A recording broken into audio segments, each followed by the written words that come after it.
Basta mayroon kang service, kahit hindi maganda. Okay na. Maganda yung siklat nila. Oo, no? Maganda yan. Oo. Yan, ganyanin lang na akon muna ya. Wala pa akong ano. Oo, kudal-kudal lang ganyan. Tapos lagyan ng mga halaman ng gilid. Oh. Tibay na yan. Magkano lang yan? Bibili ka ng mga kawayan ganyan. Mga maliliit man lang. Kawayan, bulo yan. Ah, hindi yung kawayan? Bulo. Ganun. Tagalog. Mas matibay yan kaysa kawayan, ano? Mahal din siguro yan, oh. Ako, mga dingding namin, kawayan.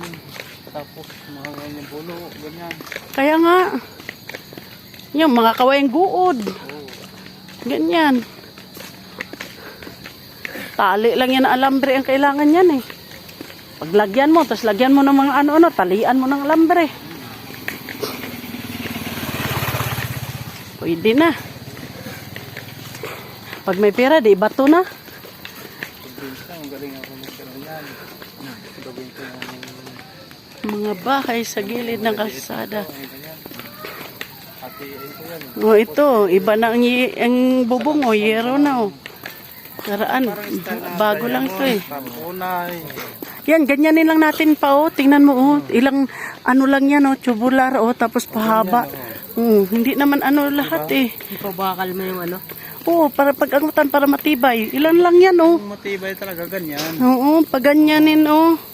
Ilan lang yan, oh. 3 lang yung pinakamaano, oh. Kung mas tipid ka ron, kung ipadiritso mo lang yung bubong ganyan. Pag ganyan lahat. Kasi pag ano yun, doble yun.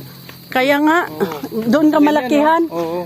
Pagka ganyan lang, Ganyan, diretsuhan lang. diretsuhan lang, hagbong ganyan. Mas makatipid ka. Yan ang uso ngayon. Kaya nga, makatipid pati ka. Pwede na lang iganyan natin pa. Hindi na ipaganyan kay Kuya Morle. Tapos ipadiretsong ganyan. Basta ganyan lang talaga ng husto yun, oh. Piraso lang yun. 3. 2, 3, 4, 5, 6. 6. Tapos 3 ang pagganito. Tapos 3 yung 2x3 niya. Oo. Kaya na. 6. Oh, yung 2x3 mo nun, pwede hatiin yun, 2 na yun.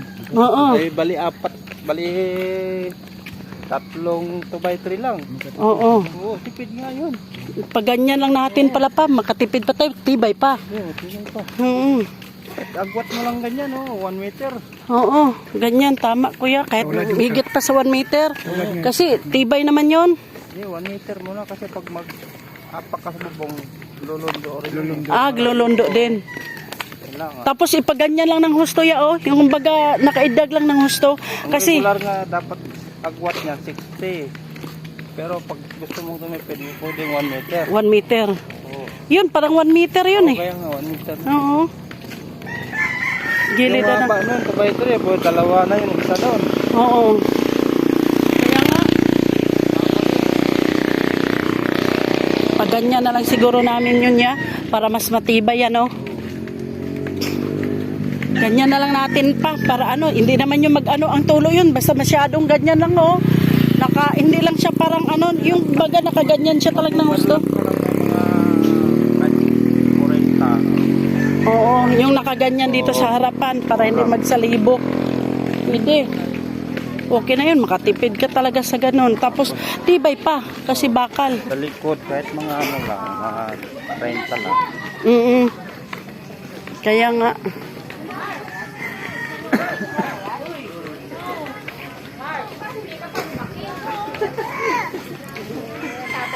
Kailangan po. Padaan lang. Dito pala yung namatay. Oo, yan, oh. Yung sabi nilang namatay na diabetisin ata, kuya. Tapos naputulan ang paa.